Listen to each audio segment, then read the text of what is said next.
হেমতাবাদের ইসলামপুর এলাকার এক নাবালিকাকে প্রেমের জালে ফাঁসিয়ে অপহরণ করার অভিযোগে এক যুবককে গ্রেপ্তার করে রায়গঞ্জ আদালতে পেশ করল হেমতাবাদ থানার পুলিশ।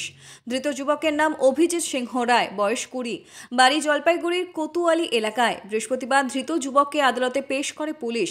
পুলিশ সূত্রে জানা গিয়েছে, চলতি মাসের 12 তারিখ হেমতাবাদ থানায় লিখিত অভিযোগের ভিত্তিতে তদন্তে নেমে বুধবার সন্ধ্যায় হেমতাবাদ ব্লকের মহিপুর এলাকা থেকে অপহৃত নাবালিকাকে উদ্ধার করার পাশাপাশি এক যুবককে গ্রেপ্তার করে পুলিশ।